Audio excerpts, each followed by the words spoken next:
ছাত্র জনতার জুলাই বিপ্লবে গণহত্যার দায়ে আওয়ামী লীগকে শুধু নিষিদ্ধ নয়, রাজনৈতিকভাবে বাংলাদেশ থেকে নিশ্চিহ্ন করতে হবে বলে জানিয়েছেন স্থানীয় সরকার, পল্লী উন্নয়ন ও সমবায় মন্ত্রণালয়ের উপদেষ্টা আসিফ মাহমুদ সজীব ভুইয়া 19 ফেব্রুয়ারি বুধবার সামাজিক যোগাযোগ মাধ্যম ফেসবুকের নিজস্ব আইডিতে দেওয়া এক স্ট্যাটাসে একথা বলেন তিনি। আসিফ মাহমুদ বলেন, আওয়ামী লীগকে শুধু নিষিদ্ধ নয়, রাজনৈতিকভাবে বাংলাদেশ থেকে নিশ্চিহ্ন করতে হবে। এটাই আমার ব্যক্তিগত অবস্থান। এখন সেটা করার প্রসেস কি হবে তা নিয়ে আলোচনা হতে পারে। পৃথিবীতে বিভিন্ন দেশে এমন নজির আছে।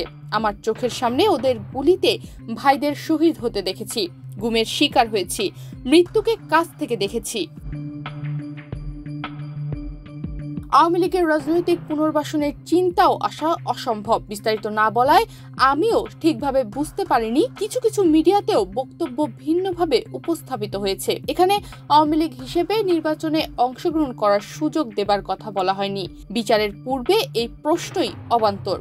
তবে এই প্রশ্নের একটা স্থায়ী সমাধানে পৌঁছাতে হবে। তা যদি না হয় তবে আজ বা কাল আওয়ামী লীগ আবার ফিরে আসার সুযোগ পাবে। অন্তর্বর্তী সরকারের এই উপদেষ্টা বলেন, আওয়ামী লীগ জামাতকে নিষিদ্ধ করেছিল, তাতে কি জামাতের রাজনীতি করা আটকাতে পেরেছে?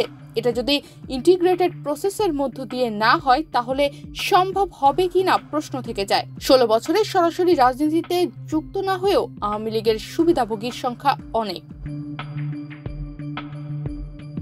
আসিফ মাহমুদ আরো বলেন, অনেকেই বলছেন অন্যায় না করলে ক্ষমা চাইবে কেন? অবশ্যই ক্ষমা চাইতে হবে। আওয়ামী লীগের সাথে যে কোনো ফরম্যাটে জড়িত থাকার কারণে ফ্যাসিস্ট আনাবলার কিংবা সুবিধাভোগী হিসেবে ক্ষমা চাইতে হবে এবং এই প্রক্রিয়া সম্পন্ন করতে হবে স্বচ্ছ, উন্মুক্তভাবে এবং ধাপে ধাপে।